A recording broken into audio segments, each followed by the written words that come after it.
Graça e paz, meus queridos. É bom nós estarmos na casa de Deus. Eu convido os irmãos a abrir a palavra do Senhor no Evangelho de Jesus segundo Lucas, capítulo 16. Lucas, capítulo 16. Leremos a partir do versículo 19.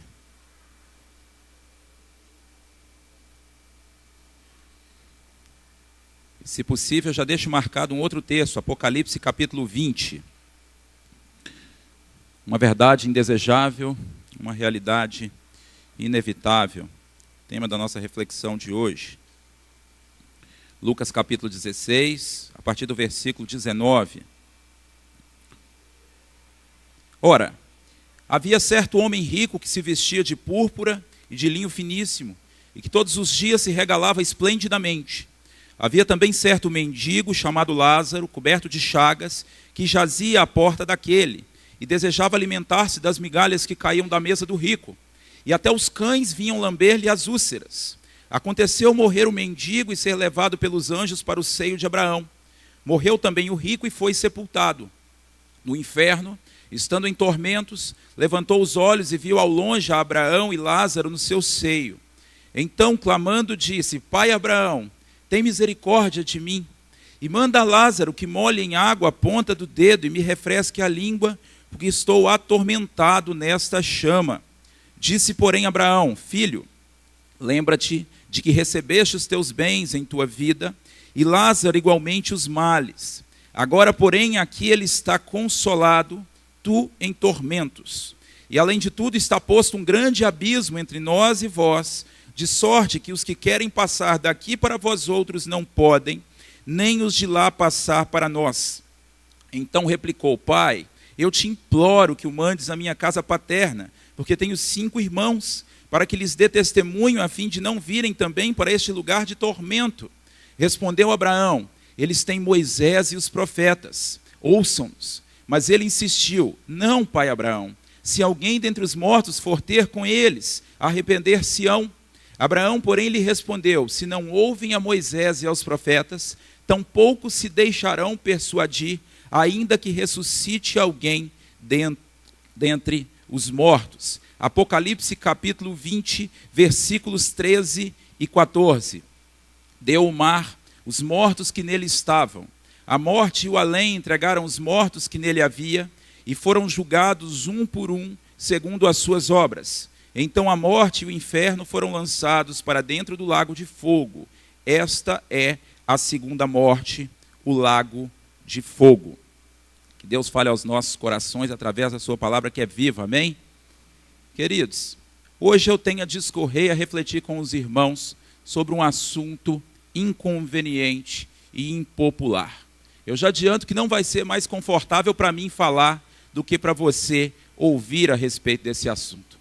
Nós vamos pensar um pouquinho a respeito de uma verdade subestimada e quem sabe até esquecida no cotidiano da igreja e dos seus membros, em face de tantas outras verdades que a igreja tem buscado apregoar. Tantas ênfases, menos desconfortáveis.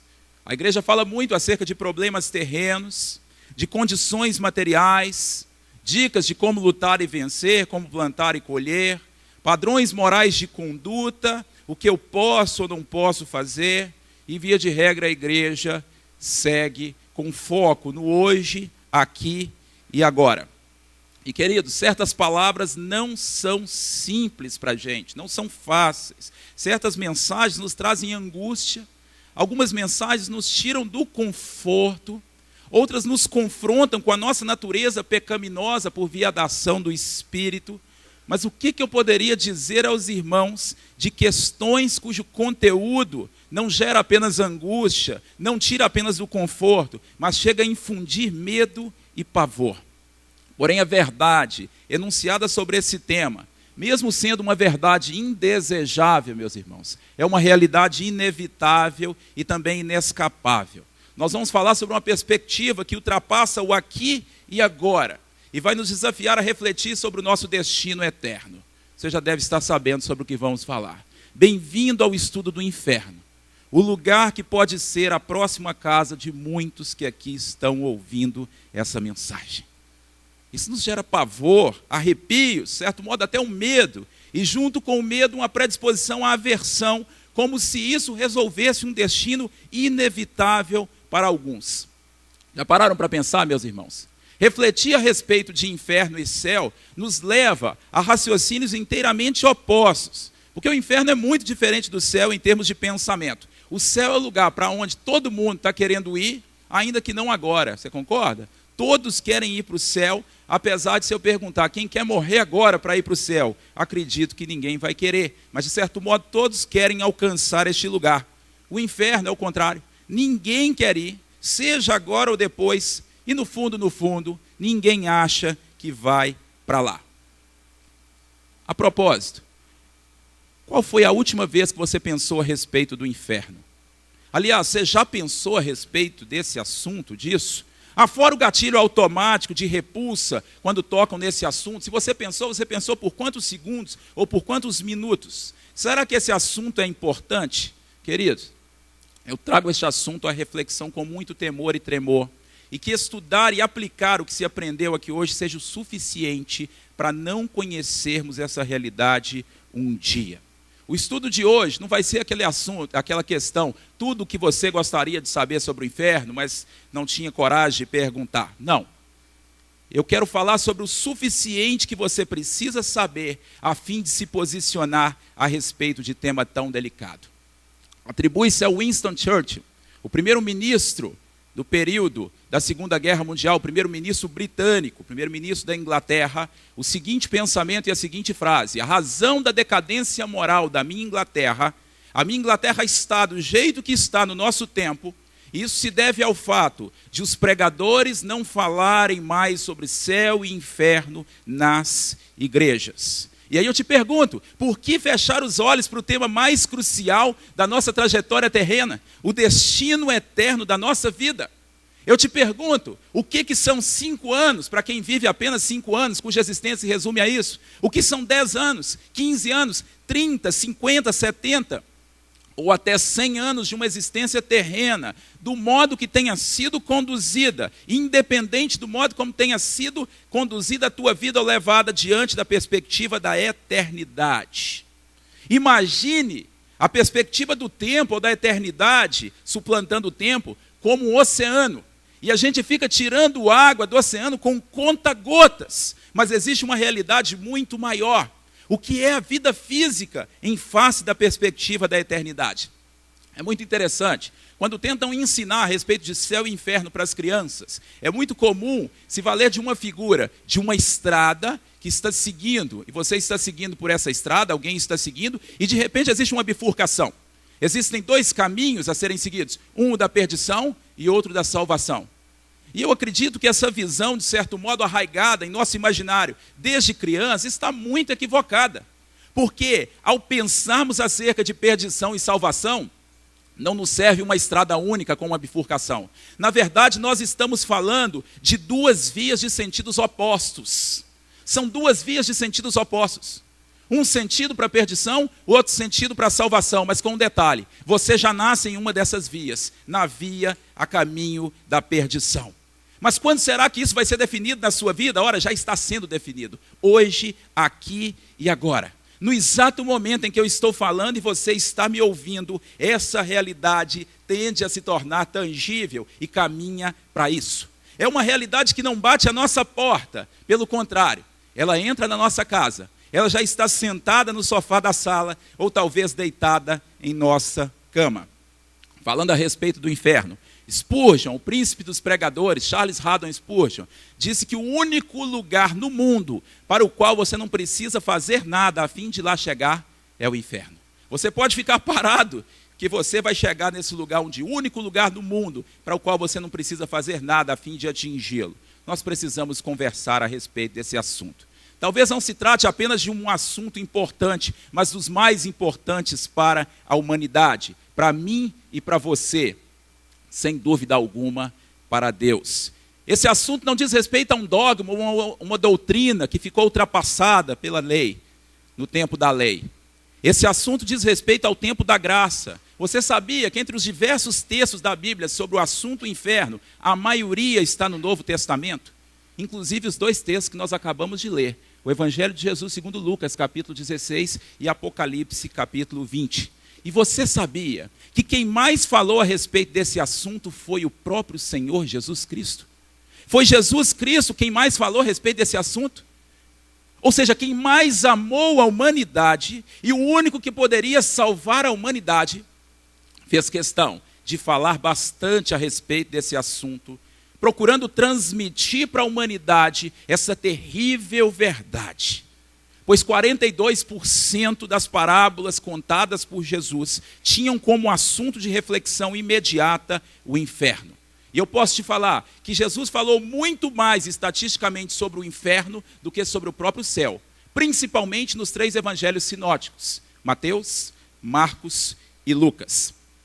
Pois então vamos pensar um pouquinho e conversar a respeito deste assunto. E nós temos uma história muito rica, muito proveitosa e muito preciosa, que é o primeiro texto que nós lemos. O primeiro texto, que é o texto de Lucas, capítulo 16, versículos 19 a 31, que nos registra a história do rico e de um sujeito chamado Lázaro, que morava à sua porta. É interessante nós começarmos a falar aqui que não existe um apontamento preciso no sentido de que esse texto é uma parábola, se foi um incidente factual registrado, ou seja, algo que aconteceu, ou se Jesus estava se valendo de uma alegoria. Aí você fala, não, nitidamente é uma parábola isso aí.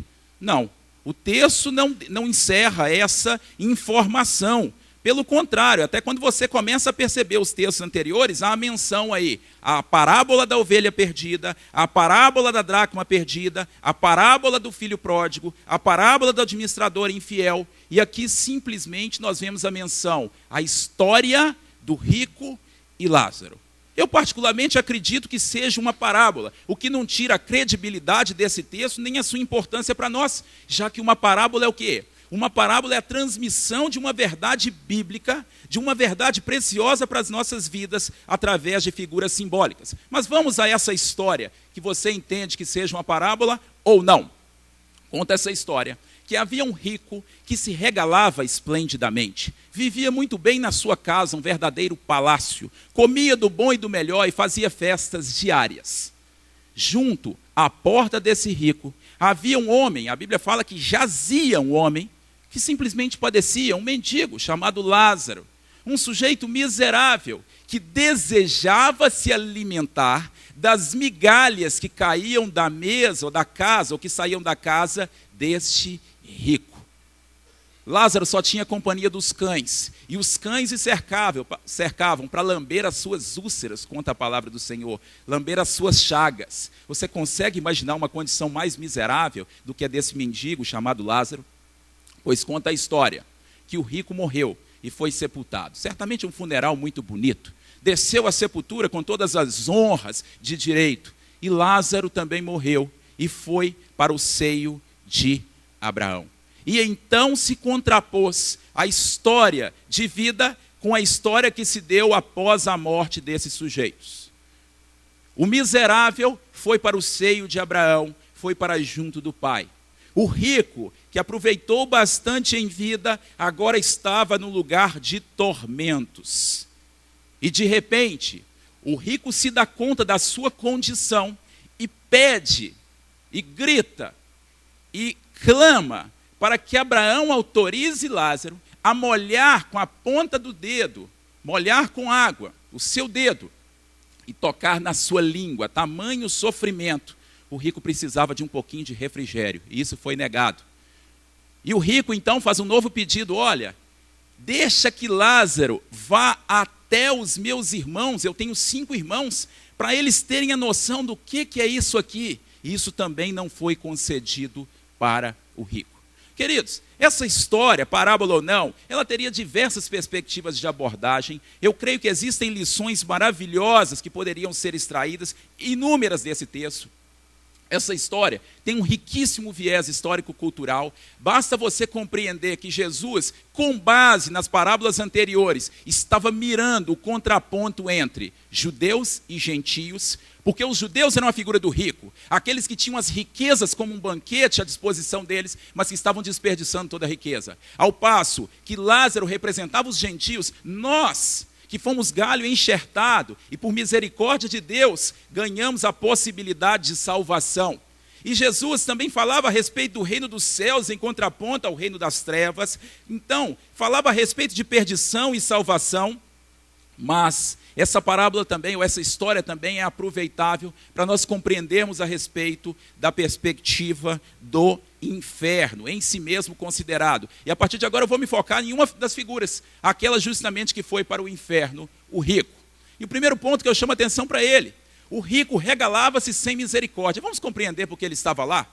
Alguns, talvez numa primeira leitura, pensam, poxa, o rico foi para o inferno por ser rico. Não tem nada a ver isso. O texto não deixa nem subentender essa interpretação. Ele simplesmente era rico.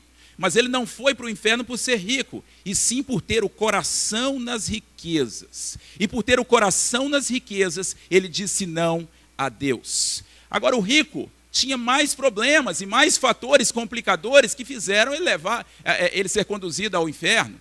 Ele conhecia a verdade, mas não era liberto por ela.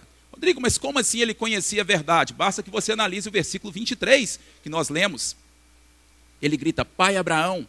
Ele conhecia Abraão. E ele chamava Abraão de pai. Tem misericórdia, Pai Abraão.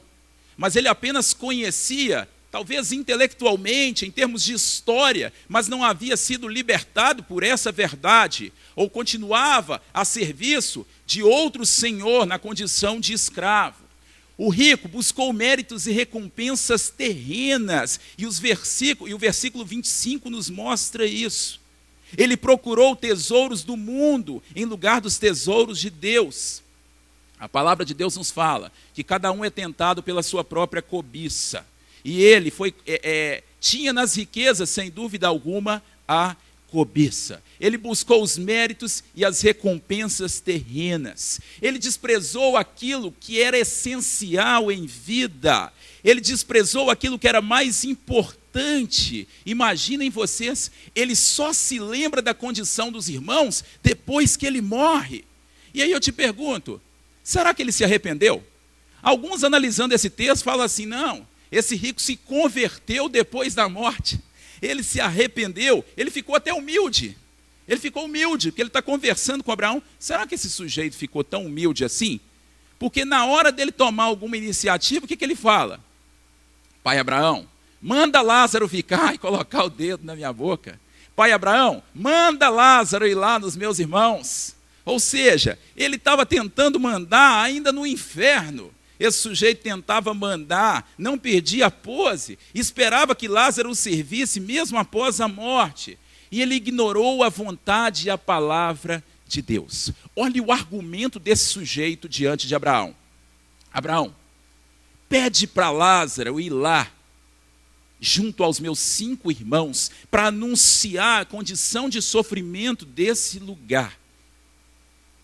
Porque se eles ouvirem o testemunho de um morto que foi até eles, eles vão dar vazão e vão dar ouvidos a essa situação, a essa realidade.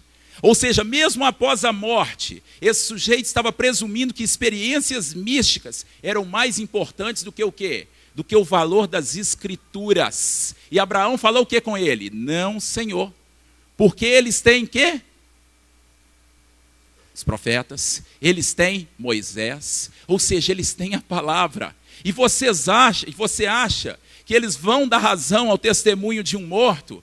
E Jesus aqui, de uma maneira muito sugestiva, encerra essa história. Ainda que alguém ressuscitasse, eles não iriam dar atenção. O que aconteceu depois na figura do próprio Jesus. Ou seja, a autoridade e o senhorio da palavra e da vontade de Deus era de menos importância para esse rico nesse contexto.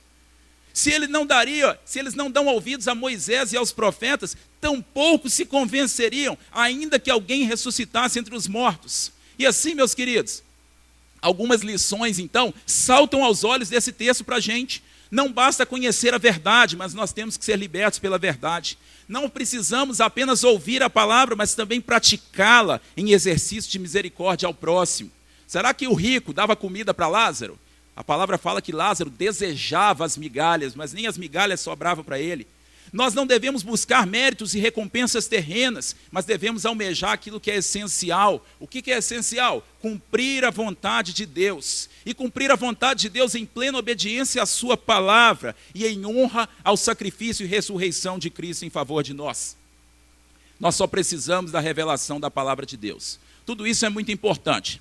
Acredito que se você prestou atenção a estes 10 minutos de mensagem, talvez haja lições preciosas para edificar a tua vida. Mas a partir de agora, eu quero me deter em outras perspectivas desse texto, atinentes à condição do inferno, o nosso tema de reflexão de hoje. Nós não vamos parar por aqui. Eu quero apresentar para vocês um panorama do inferno segundo a Bíblia, entre os mitos e a verdade, a partir dessa história. Primeiro ponto que nós chamamos a atenção para ele. O que é isso? O que é o inferno? Você sabia que existem 4 palavras distintas na Bíblia que, quando houve a tradução para o português e também para outras línguas, receberam, no caso da língua portuguesa, a tradução por inferno? 4 palavras, 4 situações contextuais distintas, e são elas: Guerrena, Hades, Sheol e Tártaro. Guerrena, Hades, Sheol e Tártaro. Eu começo a falar a respeito do Sheol, que é a palavra de natureza hebraica, já que as outras 3 são gregas: Guerrena, Tártaro e Hades. E Sheol é a expressão que corresponde às profundezas, à sepultura ou ao mundo dos mortos, e essa expressão aparece onde? No Antigo Testamento. Eu falo também, desde já, da palavra Tártaros, que na verdade aparece uma única vez na Bíblia, na segunda carta de Pedro, capítulo 2, versículo 4, e faz alusão ao quê? Às cadeias de demônios que estão agrilhoados desde a rebelião contra Deus.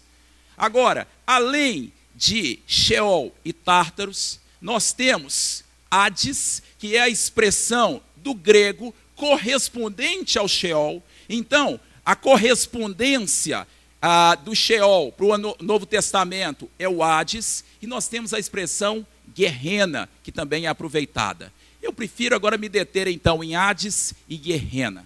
O que é o Hades? Ora, se o Sheol é o reino temporário dos mortos, Hades é a mesma coisa. É o reino temporário dos mortos enquanto aguardam o julgamento. E nós lemos então Lucas capítulo 16, onde aparece a palavra inferno, e na verdade, no original grego, reporta o quê? Ao Hades, ao reino temporário dos mortos enquanto aguardam o julgamento.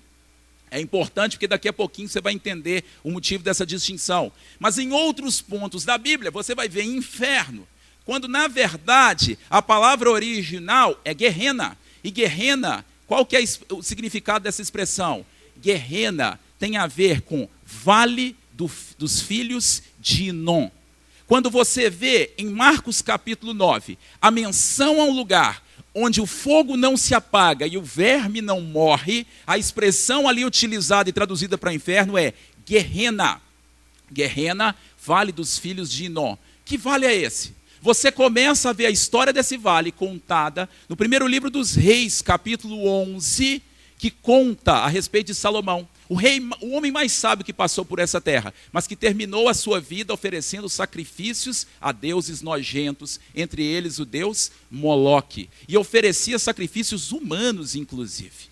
E nós temos então a menção ao Guerrena, o Vale dos Filhos de Inom, que era esse lugar onde começaram a ser oferecidos sacrifícios ao deus Moloque. E nós vemos diversos reis oferecendo sacrifícios após Salomão. Nós temos, por exemplo, Acás, nós temos Manassés, mas a Bíblia conta que um dia levantou-se um rei muito honrado e zeloso à palavra do Senhor, um rei chamado Josias, e essa história está no segundo livro dos Reis, capítulo 23, e Josias fez o quê? Ele profanou o Vale dos Filhos de Inom.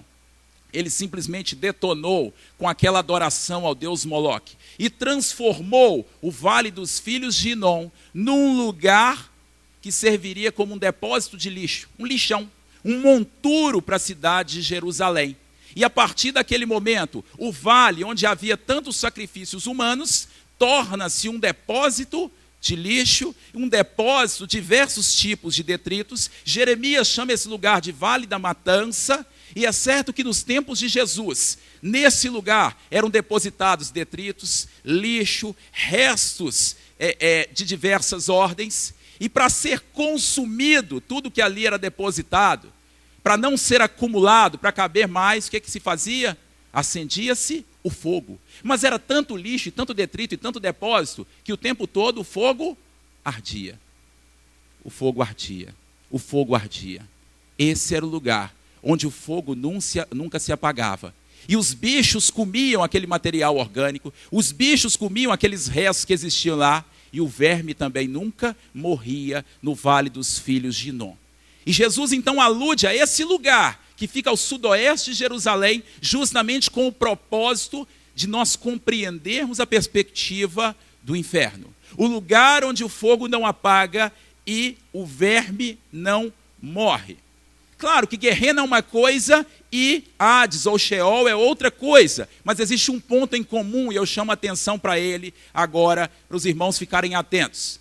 Tanto o Hades quanto o Guerrena dizem respeito à possibilidade de um destino humano após a morte, via de regra associado a um lugar de punição. E agora nós começamos a compreender o que é isso, o que é o inferno. Pergunto para os irmãos agora com sinceridade, me responda com sinceridade e franqueza. O inferno é um lugar ou é um estado, uma condição? Fisicamente falando, você consegue situar o inferno? Geograficamente falando? Lugar ou condição, meus queridos? Será que você tem um pensamento formado a respeito disso? Ora, quando nós analisamos o credo apostólico, nós vemos, creio em Deus Pai Todo-Poderoso, Criador dos céus e da terra, creio em Jesus Cristo, seu Filho unigênito, o qual foi concebido do Espírito Santo, nasceu, não é isso?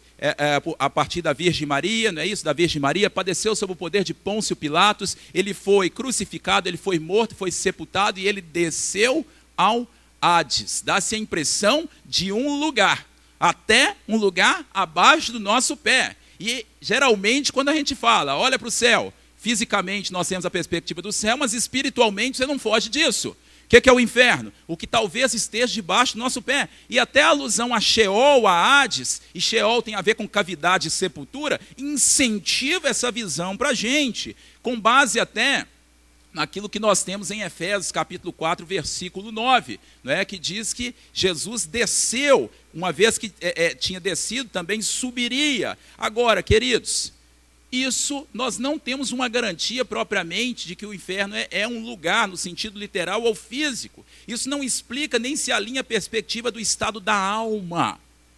Alguns estudiosos falam, na verdade, Jesus está aludindo, está se valendo de um instrumento chamado espacialização. Ou seja, a nossa capacidade humana, humanamente falando, nós não compreenderíamos a perspectiva do inferno. Então ele se vale de figuras que são mais fáceis ou assimiláveis para a gente. É a mesma coisa que pensar, Deus está no seu trono. O que essa expressão significa? Você acha que Deus, onipotente, onisciente, onipresente, está sentado numa cadeira esperando as coisas? Isso é uma visão de grandiosidade, de esplendor de Deus, para nós compreendermos isso aí, Ele reinando acima de tudo. O certo, meus queridos, é que nós temos que nos deter no principal. Você compreendendo o inferno como um estado, uma condição, ou como um lugar, quando alguém morre, chega ao fim a sua existência física, então, o que vai acontecer? Seu corpo vai ser colocado numa sepultura. O corpo vai se decompor, mas a alma segue um destino eterno. E existem duas perspectivas, a salvação ou a perdição. O inferno corresponde ao destino da perdição. E preste atenção, esse é um destino provisório, até o momento do juízo final. E o que vai acontecer no juízo final? Venha comigo, não fique perdido. A pessoa morre, o seu corpo é colocado na sepultura, a sua alma segue um destino, ou a salvação ou a perdição. O inferno é o destino da perdição e é um destino provisório. Mas quando no juízo final, o que vai acontecer? Os corpos serão ressuscitados. Ah, os corpos dos salvos. Não, os corpos dos salvos e os corpos dos perdidos. E se reunirão as almas e seguirão um destino definitivo. E no caso daqueles que já estão no inferno, eles serão ressuscitados os corpos e rumarão junto às almas para a morte eterna. Espera aí, Rod, deu um nó na minha cabeça. Então quer dizer que o inferno não é o lugar definitivo das pessoas perdidas? Aí você tem que compreender uma perspectiva muito sutil que você enxerga onde? Quando você lê Apocalipse, capítulo 20, versículos 13 e 14. Dê uma olhadinha em Apocalipse, capítulo 20, versículos 13 e 14. Apocalipse 20, versículos 13 e 14, que nós já lemos. Deu o mar os mortos que nele estavam, a morte e o além entregaram os mortos que nele havia, e foram julgados um por um segundo as suas obras. Então, vem comigo, vamos ler junto? A morte e o inferno foram lançados para dentro do lago de fogo. Ah, então tem o lago de fogo que não é o inferno, mas o inferno vai ser lançado lá dentro. Então o que é o inferno? O inferno é a condição provisória de tormento da alma dos condenados até o momento do juízo final. Ou, se você não acredita que é uma condição, mas sim um lugar, o lugar para onde irão imediatamente os ímpios depois da morte física. E o que é o lago de fogo? O lago de fogo é o estado definitivo dos condenados após o juízo final. Ou se você acredita no lugar, na ideia de lugar, é o lugar onde serão lançados o diabo, a besta, o falso profeta, a morte, o inferno e todos aqueles que não tiveram seus nomes inscritos e achados no livro da vida. O lago de fogo corresponde à segunda morte. Para aqueles que acreditam que o tormento será eterno, no inferno, meus queridos, a alma está sendo submetida a contínuo sofrimento. Por quê? Porque o corpo se decompôs. Agora, no lago de fogo, não apenas a alma, mas o corpo será submetido também a tormento eterno nesse contexto. Uma existência física, uma só, uma vida. Aos homens só é dado, está ordenado viverem uma única vez e morrerem fisicamente uma única vez. Um só destino entre dois possíveis, salvação ou perdição, mas aqueles perdidos que nós estamos focando hoje, duas etapas de condenação: inferno até o juízo final, lago de fogo após o juízo final. Rodrigo, qual situação é pior, o inferno ou o lago de fogo? Você está de brincadeira, né? O condenado vai experimentar os dois. O que muda é que no inferno é uma condição provisória até o juízo final. E teoricamente, apenas a alma está em sofrimento. No lago de fogo é a alma e o corpo. Agora, a partir desse momento, você já pode responder uma pergunta. Será que alguém pode sair do inferno, gente? Não só pode, como vai sair todos os que um dia sairão de lá para se dirigirem ao lago de fogo. Um dia vão sair, mas para se dirigirem a um lugar onde o corpo e a alma serão colocados em tormento. Apesar de todos os condenados um dia saírem do inferno, o que não vai mudar é a sentença de condenação dos mesmos. Um condenado não vai alcançar a salvação depois que morreu. Essa sentença foi determinada por aquilo que representou a vida deles, caso tenha sido de rejeição a Deus.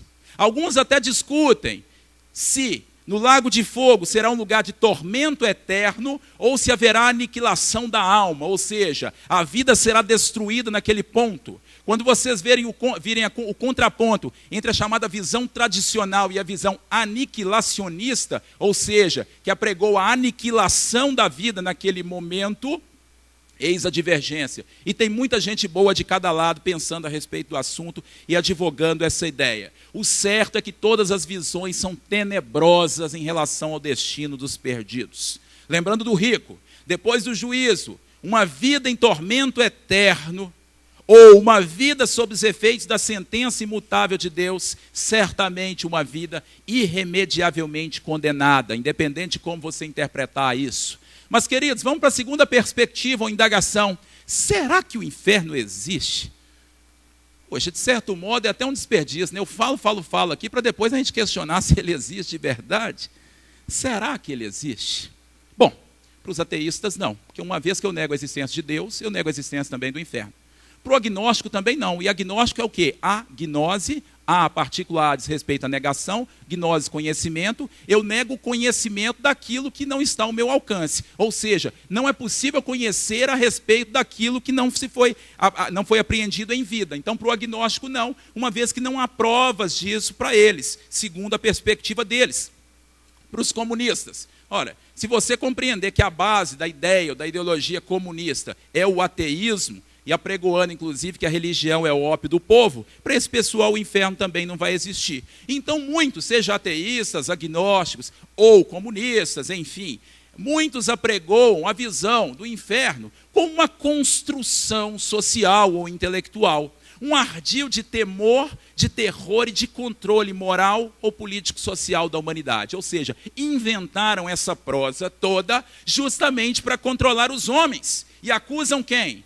A igreja, as instituições são acusadas. E então muitos alardeiam, o inferno é um mito, o inferno é uma fábula, o inferno é um placebo de contrapartida a uma outra invenção, a invenção do céu. Por meio dessa ideia de céu e inferno, muitos controlam o que os homens fazem ou deixam de fazer. O inferno é um delírio, dizem alguns, um delírio cada vez mais incongruente e absurdo. O pano está caindo, a farsa está sendo escancarada. E quanto mais nós vivemos tempos de relativismo moral, nós percebemos que essas visões têm sido cada vez mais evidenciadas. Alguns falam, quem acredita no inferno e no céu, inevitavelmente vai viver com medo do inferno ou tendo o céu como recompensa, mas vai ser um alienado. Engraçado. Todos aqueles que pregou esse tipo de visão, a gente percebe que estão interessados em outras possibilidades. Eles querem controlar as coisas. É aquela ideia, por exemplo, de Lênin, esse comunista canalha, que tinha qual ideia? Acuse-os daquilo que você é, xingue-os em relação ao que você mesmo faz. Ou seja, eles estão querendo controlar as situações, os seres humanos, e ficam falando que o inferno é uma realidade, não é uma realidade. Queridos, afora o ateísmo e afora o agnosticismo, tem também outras linhas negacionistas do inferno. Você sabia, por exemplo, que os adventistas não creem na existência do inferno? Você sabia que o pessoal da Torre de Vigia, Testemunhas de Jeová, também resiste? Um adventista, por exemplo, advoga a ideia de sono da alma. O que é isso? A alma, após a morte física, ela ingressa num estado de inconsciência, ou seja, a pessoa fica num stand-by até o momento do juízo final. Ou seja, a alma fica em off até o momento do juízo final. E ainda apontam, a doutrina do inferno é uma doutrina diabólica. Agora, pede para um adventista explicar o texto de Lázaro e do rico. E eles tentam partir para um lado e partir para o outro, e negando que Jesus estivesse evidenciando verdades, mas não se explica. Pede para explicar o incidente do bom ladrão. Quando Jesus está conversando com o sujeito na cruz, o sujeito fala o quê? Senhor, lembra-te de mim quando entrares no gozo do teu reino. E Jesus fala o quê com ele? Hoje mesmo estarás comigo dormindo até o dia do juízo final, né? Não, hoje mesmo estarás comigo no paraíso, ou seja, não se sustenta. Então esse texto de Lucas nos fala, 16, que morreu o rico e se viu no inferno. E ele não apenas se viu no inferno, ele tinha plena consciência de quem ele era e de onde ele estava. Mas agora nós chegamos a uma terceira indagação. Será que o inferno não é isso aqui? Tá, eu acredito que ele exista. Vamos partir do pressuposto que ele existe. Mas será que nós já não estamos vivendo no inferno? Ora, esse mundo está numa condição tremendamente depravada. Fome, guerras, crimes, tragédias, catástrofes, desastres naturais, humanos, de todas as ordens. Eu acho que nós temos algumas razões para supor que o inferno é aqui. Será?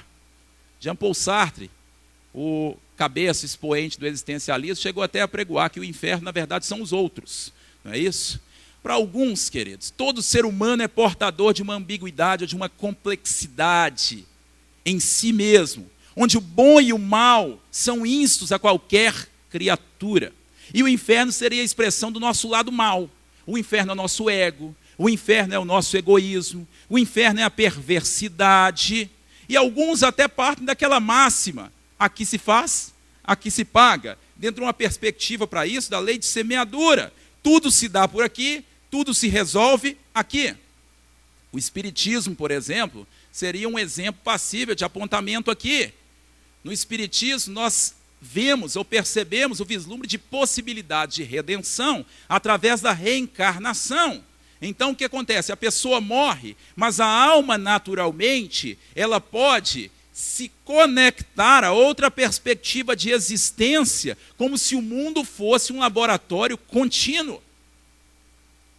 Se nós analisarmos o Espiritismo à luz da palavra do Senhor, na carta aos Hebreus, capítulo 9, versículo 27, não se deixam dúvidas de que aos homens está ordenado morrerem uma única vez.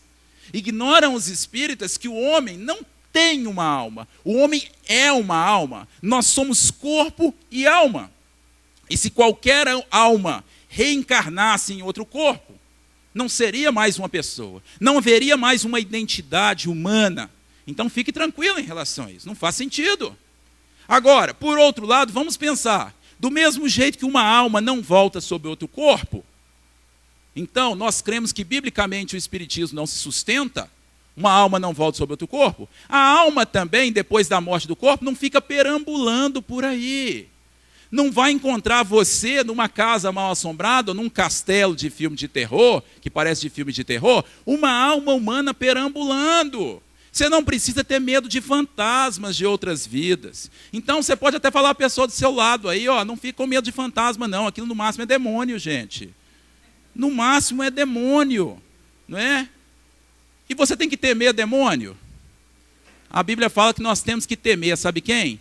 Aquele que tem poder para fazer perecer no inferno, tanto o corpo quanto a alma, e esse se chama Deus. É só esse que nós devemos temer. Não tem alma perambulando por aí, no máximo vai ser demônio. A existência afirmativa do inferno, meus queridos, enquanto realidade, destino espiritual, vai muito além da ideia da lei de semeadura. Abstraia ou abandone essa ideia do aqui se faz e aqui se paga. O inferno não é aqui, porque se você está achando isso aqui ruim, é porque você ainda não viu ou apreendeu a realidade do inferno. A nossa vida em relação ao inferno, nós podemos utilizar outra máxima. Aqui se faz ou deixa de fazer, e lá não se paga, lá se sofre. O rico, quando ele se viu no inferno, ele viu que o inferno era real.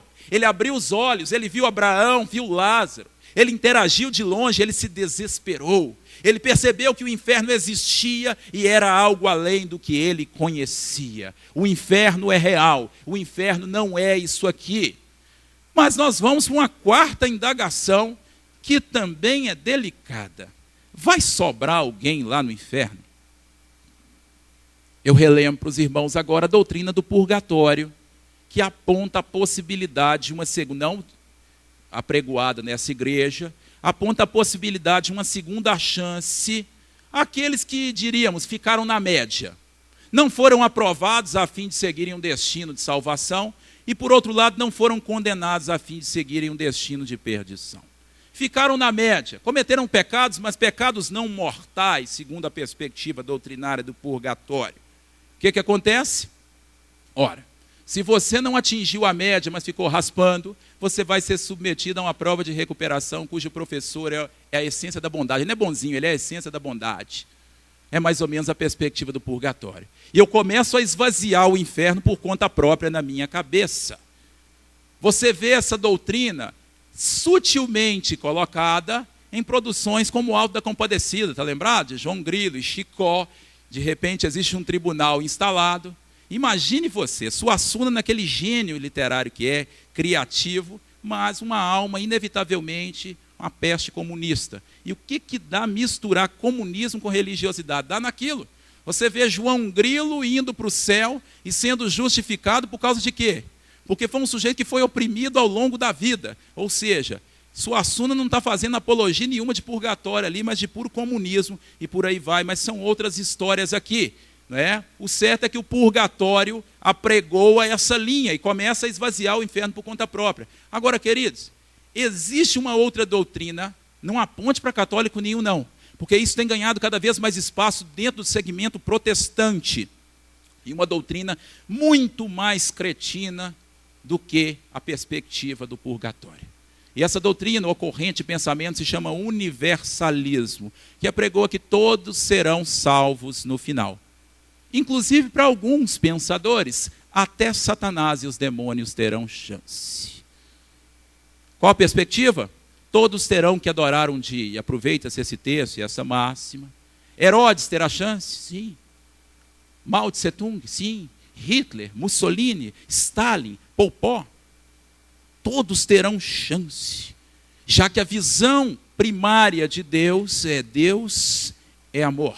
Já que a primeira carta de Paulo a Timóteo, no capítulo 2, versículo 4, aponta que é interesse de Deus que nenhum se perca. E se Deus está interessado e Ele é suficientemente poderoso para tanto, no final das contas, tudo será anulado. A conta será zerada. Todos estarão no céu.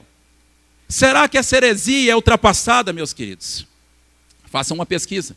Em 2012, o pastor Rob Bell, um dos pastores mais importantes, proeminentes do segmento protestante americano, lança um livro chamado O Amor Vence, onde Rob Bell simplesmente confessa ser um universalista, acreditando que todos irão para o céu, inclusive porque não há nenhum registro, por qualquer fonte, de que alguém tenha ido para o inferno, fotográfico ou não. Eu acredito que Rob Bell deve dispor da fotografia de Jesus, para ele ter tanta fé em Jesus, já que ninguém tem fotografia de Jesus também. Né? E é sintomático, esse sujeito que em 2012 começou a defender isso, no ano seguinte, o que ele começa a defender e a expor também? Que ele é favorável ao casamento entre pessoas do mesmo sexo. Evidentemente, os parâmetros foram rompidos, foram perdidos. Aí você fala, isso está longe do Brasil. Será? Pois, depois dê uma olhadinha nas últimas mensagens, por exemplo, do pastor Ed René Kivitz. O pastor Ed René, aquele pastor que tem tantos livros, do Eclesiastes, livro mais mal-humorado da Bíblia, daquele tanto de livro. Querido, não idolatre o homem. Seja Deus verdadeiro e todo homem mentiroso. Aquele que pregar um evangelho que não seja Jesus Cristo, seja considerado anátema, maldição.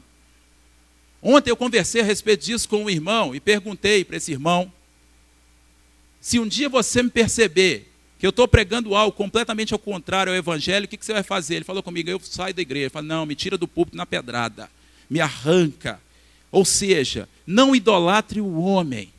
O pastor Ed René, infelizmente, está caindo nesse tipo de cilada.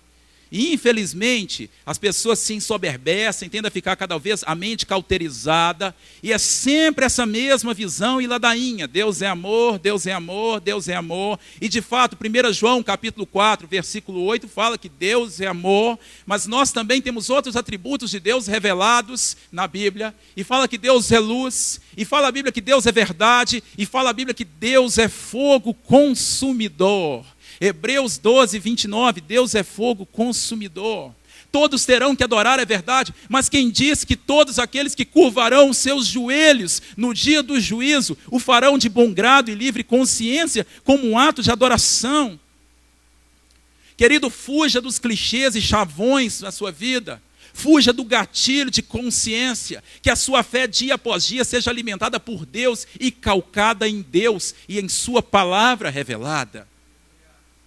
Não acredita em outra coisa que não seja Jesus Cristo. Ele é suficiente. Por que nós gostamos tanto de modismo? Isso não leva a gente para lugar nenhum. Você quer ver, por exemplo, outro tipo de cilada que está aí no meio da igreja, e que tem a ver com isso? Deus ama o pecador, apesar de abominar o pecado. Isso aí é um versículo que está em Malafaias quanto? Heresias quanto? Querido, isso não tem na Bíblia. Deus ama o pecador, mas abomina o pecado. Isso é papo boi dormir, meu querido. Você sabia que das 33 menções a respeito do ódio de Deus à condição pecaminosa, 21 menções se dizem respeito ao ódio ao pecador, e apenas 12 dizem respeito ao pecado? Será que você acredita nisso? Então rasga da sua Bíblia, Salmo capítulo 11, versículo 5. O Senhor prova o justo, mas o ímpio e a quem ama a injustiça, sua alma odeia. Rasgue da sua Bíblia, Salmo 5, versículo 5. Odeias todos os que praticam o mal. Rasgue da sua Bíblia João 3,36. Aquele que não crê no Filho não verá a vida, mas a ira de Deus sobre ele permanece. As propostas do purgatório e do universalismo pressupõem em comum a possibilidade de um esvaziamento voluntário do céu por parte do próprio Deus. É como se Deus estivesse abdicando da sua vontade para abrir a festa no final, abrir a porteira e todos os barrados no baile poderiam entrar a partir dali. Essa é uma visão que não só carece de respaldo bíblico, como ofende a natureza do próprio Deus. O Deus que é amor não se deixa anular em relação ao Deus que é justiça e vice-versa. O amor de Deus não anula os demais atributos concernentes a quem Ele é em santidade e em verdade. O amor de Deus não afeta os desígnios imutáveis dEle. Deus é fiel à sua própria palavra e natureza. Rodrigo, você quer dizer então que Deus abomina o pecador? Querido, compreenda isso de um modo muito simples. A expressão máxima do amor de Deus pelos homens, a expressão máxima, consistiu no sacrifício do seu próprio Filho por amor de nós. Mas além do sacrifício do Filho por amor de nós, como expressão máxima do amor de Deus pelo ser humano, uma expressão maior ainda do seu amor consistirá em honrar o seu próprio nome, cumprindo tudo aquilo que Ele disse. Existe uma coisa só que Deus ama mais do que o ser humano. Ele ama a sua glória. Isaías capítulo 42, versículo 8. Minha é a glória, eu não a reparto com o homem. Não é porque Deus é vaidoso, não. É porque a glória reporta aquilo que Ele é, inteiramente santo e perfeito. E advogar outra coisa do que além disso, e falar que todos vão ser salvos, na verdade, é fazer a sua figura de púlpito, de pregador, equivaler a de um médico que está vendo o paciente morrendo e não toma nenhuma atitude. Eu viro assassino de almas e outros irmãos também. O rico tentou argumentar e persuadir. O rico tentou conversar com Deus, mas ele estava lá no inferno. E ele não sairia lá pela sua própria força e argumento, e muito menos pela vontade de Deus. Quinta indagação. Como é que o inferno é? Como que o inferno é? Você consegue imaginar? Ministrando a lição do discipulado, eu pergunto para os meninos que estão estudando comigo, para os jovens. Pensa numa cor, me fala uma cor do inferno. Quase todo mundo. Vermelho, temperatura muito quente. O que você vê lá? Fogo, esse negócio todo. E de certo modo, a visão difundida no imaginário popular faz a gente caminhar para essa perspectiva. A literatura, a mídia, as propagandas de TV e revistas e muitas igrejas pintam o inferno do jeito que o diabo gosta. Aliás, faça uma pesquisa na sua casa depois que você chegar. Vai para o Google Imagens, e depois escreve do jeito que o diabo gosta. Você vai ver o quê? Geralmente, o inferno associado à cor vermelha, ao calor infernal, a um lugar de pecados, a uma carnalidade e corrupção sem fim. Um lugar de orgias, de promiscuidade, de algazarras, de muito barulho. E sutilmente é apresentado para a gente um lado sedutor do inferno. Um lado espirituoso e bem-humorado, inclusive em oposição a um céu que é monótono. Você já viu? Se eu te perguntar como é que é o céu, que música que é do céu? Um silêncio, no mal, um som de harpa, sossegado. O céu é claro, é diurno. O céu é silencioso, anjos e harpas. O inferno é quase que um sonho de consumo para a devassidão humana. O inferno é praticamente um abacaxi para digerir a carnalidade do homem. O inferno vira motivo de risadas, e tanto programa e tanta publicação tem mostrado isso aí. E pouco a pouco essas risadas nos infundem uma sensação de quê? De normalidade, domesticação, de costume. Nós rimos do que achamos normal e tolerável. Na verdade, meus queridos, esse não é o inferno da Bíblia. A Bíblia aponta o inferno como lugar da desesperança. A Bíblia aponta o inferno como lugar da solidão, da escuridão, onde serão vertidos e sentidos os efeitos do cálice da ira de Deus. Dante Alighieri, na sua Divina Comédia, no Inferno de Dante, apresentando o inferno, registra que haveria uma placa em frente aos portões do inferno. Deixai toda a esperança, ó vós que entrais. O inferno não é um lugar de pecado, você sabia disso? O inferno não é propriamente um lugar de pecado, porque lá não há mais ânimo, nem interesse, nem prazer associado a qualquer transgressão à vontade de Deus. O inferno é lugar de pecadores e pecadores arrependidos. O barulho não é de algazarra, o barulho é de soluço, choro e ranger de dentes, talvez até sussurros, talvez até orações não ouvidas. Sabe por quê? Porque a consciência e a memória são mantidas lá no inferno. A sua alma está em condição de tormento eterno. E você que não tomou um posicionamento vai se lembrar desse dia em que você me ouviu. E a sua memória vai ser espezinhada por esse remorso. O inferno é o lugar onde o justo juiz executa a sentença de condenação eterna e definitiva. O tormento do inferno significa frustração permanente, remorso permanente, amargura permanente, dores permanentes, vergonha permanente, desgraça permanente. Sua memória e consciência estão lá. E você se lembrará dos erros, das afrontas a Deus, das rejeições à palavra e ao comando de Deus, das oportunidades desperdiçadas. Você consegue compreender qual era a associação de Jesus, expressa através do Guerrena? O lugar onde um verme não morre, o fogo não apaga, o lugar onde a ferida não cicatriza, onde você está continuamente, se não eternamente, perdido. Será que o inferno é a casa do diabo? Eu confesso que eu entrei a semana com essa perspectiva. Não fique com vergonha se você pensa que o inferno é a casa do diabo. Essa semana eu ainda pensava, antes de me deparar num estudo mais aprofundado. Talvez seja o equívoco mais corriqueiro, quase um senso comum. Toda piadinha que diariamente você ouve a respeito do inferno tem uma visão embutida. Qual? O sujeito foi para o inferno, o diabo foi lá e começou a interagir. E de certo modo isso nos dá uma outra ideia subentendida. Uma visão está arraigada do diabo como um antônimo de Deus. Logo, se o céu é o lugar de Deus, o inferno é o lugar do diabo. Querido, esse talvez seja o equívoco mais comum e um dos piores. Sabe por quê? Porque o diabo realmente é um ser poderoso. Os atributos do diabo revelados na Bíblia nos permitem inferir isso. Que ele é poderoso, que ele é astuto, que ele é inteligente, que ele é suficientemente conhecedor de Deus e da sua palavra. O diabo conhece a verdade de Deus, ele acredita e estremece, inclusive. Ele só não se submete, diz Tiago, a carta a Tiago. Mas o diabo é uma criatura de Deus. O diabo é um anjo decaído, sem onipotência, sem onisciência, sem onipresença. O diabo é uma criatura, e uma criatura que já sabe estar derrotada, e mesmo assim ele é um mau perdedor. Lutero, falando a respeito disso, discorreu.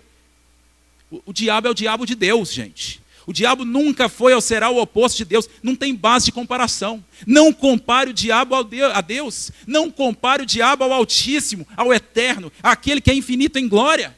Isso é supervalorizar o diabo e rebaixar Deus. O diabo deve ser motivo da nossa vigilância e cuidado, sim. Vigia, ora, esteja na presença de Deus. Mas o diabo não é digno do nosso temor.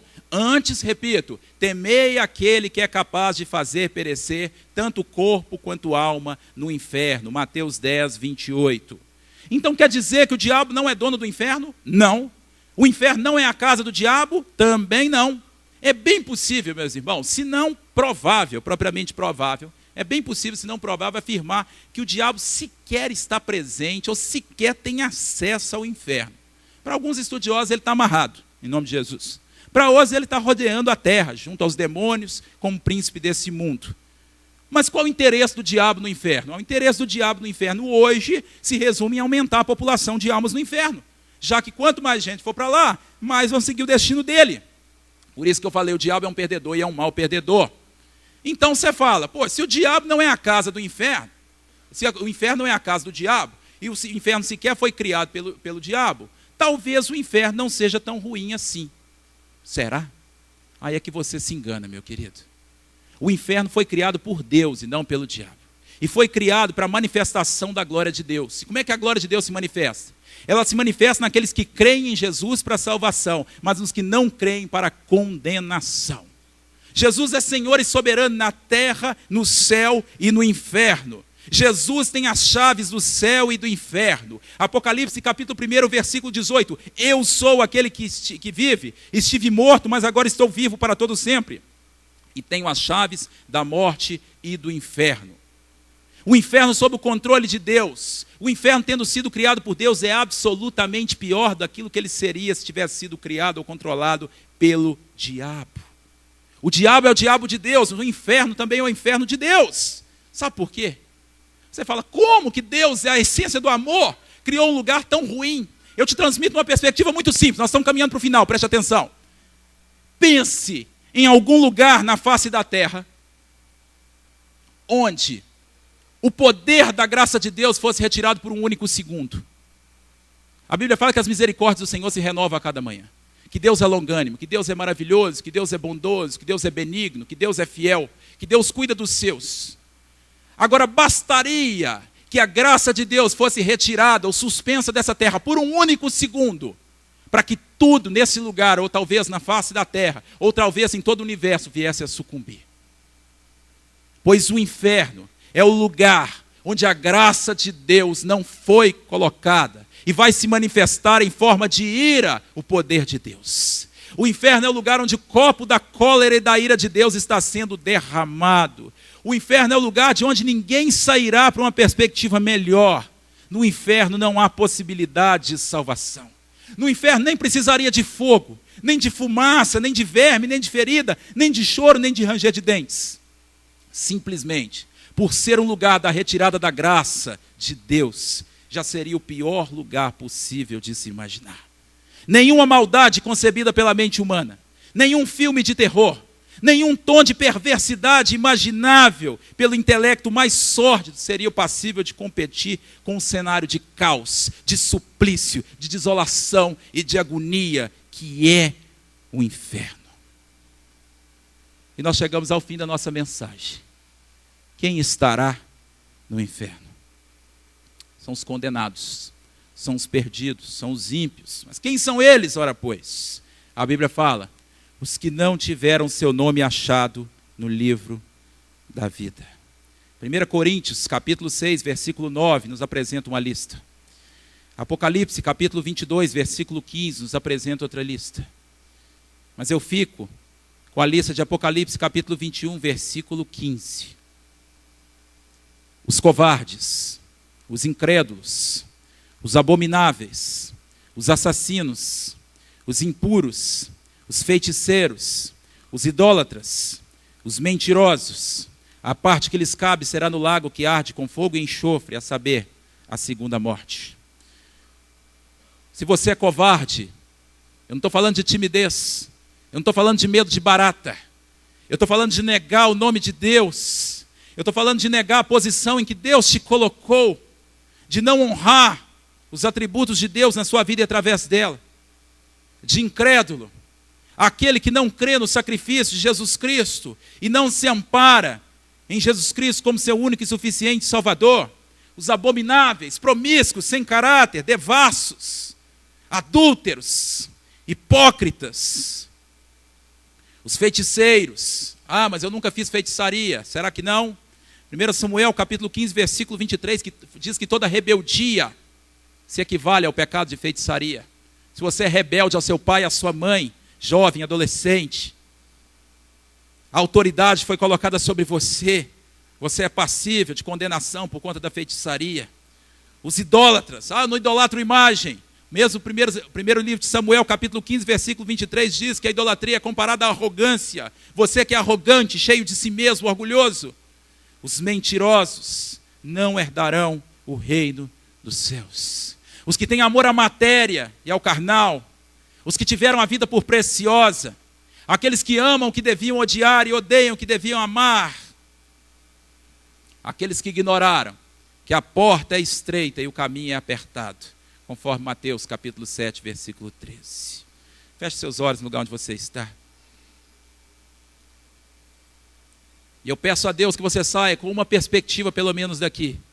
A perspectiva de que o inferno existe. Que ele não é isso aqui que nós estamos vivendo. Que ele não está vazio e nem estará vazio. Que ele não é engraçado, não é divertido, não é festivo. Ele não é um palco de perversões e pecados. O barulho de lá não é de algazarra, de orgias, mas é de soluços e sussurros. Não é um lugar onde estão dormentes, mas um lugar onde há consciência e memória de remorso. E é um lugar do contínuo derramar da ira de Deus, onde a sua graça foi retirada, onde não há mais esperança, onde há choro e ranger de dentes. O verme não morre, o fogo não se apaga, e onde o joio se queimará, já devidamente separado do trigo, continuamente. Chore, meu irmão. Chore por conta do inferno. O que eu posso fazer? Arrependa-se. Arrependa-se, creia em Jesus Cristo. Abdique de qualquer senso de mérito ou autojustificação diante de Deus. Produza frutos de justiça e de arrependimento. Submeta a sua natureza pecaminosa ao senhorio de Cristo. Mas eu vou pecar até o último dia. Mas o pecado não vai ser estilo de vida. Vai ser acidente de rota na sua vida. Submeta-se a Cristo em santificação, em confissão, em consagração, mesmo continuando a pecar. Que Jesus Cristo seja o teu Senhor e creia em Cristo. Pois Ele disse de si mesmo: eu sou a ressurreição e a vida. Aquele que crê em mim, ainda que morra, viverá. Chore, clame, busque a Deus enquanto você pode invocá-lo. Honre a Deus e a Jesus, seu Filho. Torne o seu nome conhecido, confesse entre os seus amigos, seus parentes, seus conhecidos, seus colegas, seus vizinhos, seus adversários. A toda criatura confesse o nome dele. Não se envergonhe dele jamais. O inferno é uma realidade, uma verdade terrível, mas uma advertência preciosa a cada um de nós. Nós não devemos trocar a glória de Deus pela nossa própria glória. Que você saia com essa lição hoje, queridos, em tom de advertência. Jesus não veio a esse mundo para nos tirar das misérias deste mundo. Jesus não veio a este mundo simplesmente para nos livrar de Satanás. Jesus veio a este mundo e nos salvou da própria ira de Deus, ou da ira do próprio Deus. Senhor Deus e Pai, nós te louvamos, nós te agradecemos, nós te bendizemos. Tem misericórdia das nossas vidas, quebranta os nossos corações, constrange-nos, gera em nós o temor como algo que produz vida da parte do Senhor.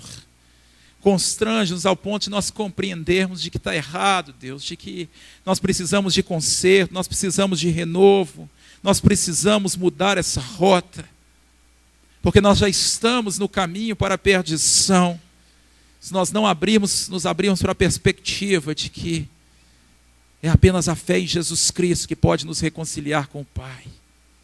Ó Jesus, descortina o nosso olhar para a perspectiva do inferno.